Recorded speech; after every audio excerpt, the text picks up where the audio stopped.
В небольшом городке, где все знали друг друга, настал день, который запомнится многим. Молодая женщина по имени Лена пришла в местную больницу, чтобы родить своего первого ребенка. Она была полна волнения и радости, готовясь к этому важному событию. В больнице ее встречали доброжелательные акушеры и медсестры, которые внимательно следили за процессом родов, создавая уютную и спокойную атмосферу. Лена и ее муж, Алексей, были счастливы и с нетерпением ждали появления на свет своего малыша. Время шло, и, наконец, настал долгожданный момент. Когда ребенок появился на свет, акушеры заметили что-то необычное. Они обменялись недоуменными взглядами и, не теряя времени, вызвали полицию. Врачи были в шоке. Новорожденный был совершенно черным. Скоро в больницу прибыл инспектор полиции Петров вместе с коллегами. Они вошли в родильное отделение с серьезными лицами, и Лена с Алексеем почувствовали, как в воздухе повисло напряжение. Инспектор начал задавать вопросы, пытаясь выяснить, что произошло. Лена и Алексей, шокированные и растерянные, не могли понять, почему их счастье обернулось подозрением. «Мы не знаем, что и думать», — сказала Лена, ее голос дрожал от волнения.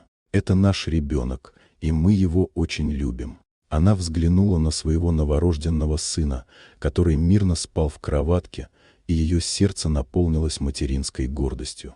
Петров, заметив эмоции родителей, продолжал задавать вопросы. Он спросил о семейной истории и происхождении. В это время Лена вспомнила о своем близком друге из Африки по имени Амар, который часто навещал их. Она рассказала об этом инспектору, и в воздухе повисла надежда на разрешение ситуации.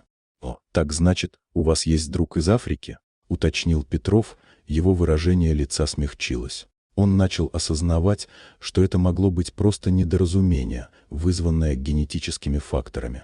Лена и Алексей объяснили, что Амар часто приходил в гости, и они даже обсуждали возможность его участия в жизни их семьи. Это было важным моментом, который помог инспектору понять, что у малышки есть все основания выглядеть так, как она выглядит. Петров осознал свою ошибку и принес извинения Лене и ее семье. Он объяснил, что полиция обязана расследовать любые необычные случаи, но иногда возникают недоразумения. «Я искренне прошу прощения за беспокойство», — сказал он, и Лена почувствовала, как напряжение начинает отступать. Ситуация быстро стала предметом обсуждения в городке.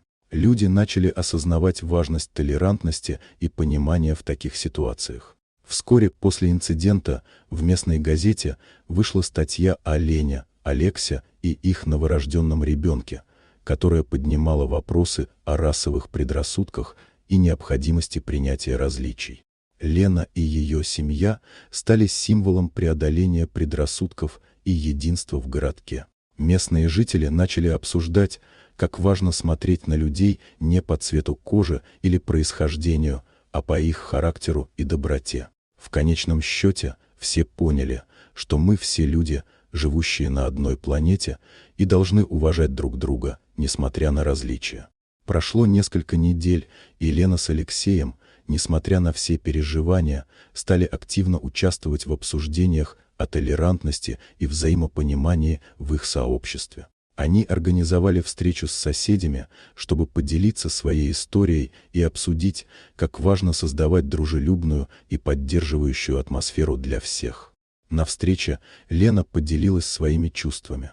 «Я никогда не думала, что цвет кожи моего ребенка станет причиной подозрений. Это научило меня, что важно говорить о своих переживаниях и делиться своими историями». Ее слова тронули сердца многих, и вскоре в городке начались инициативы по повышению осведомленности о расовых предрассудках.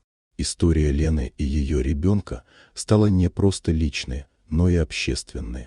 Она напомнила всем о том, как важно открыто говорить о своих страхах и недопониманиях, чтобы создать более терпимое и дружелюбное общество. В конце концов, все поняли, что любовь и доброта – это то, что действительно имеет значение, и что каждый из нас может внести свой вклад в создание лучшего мира.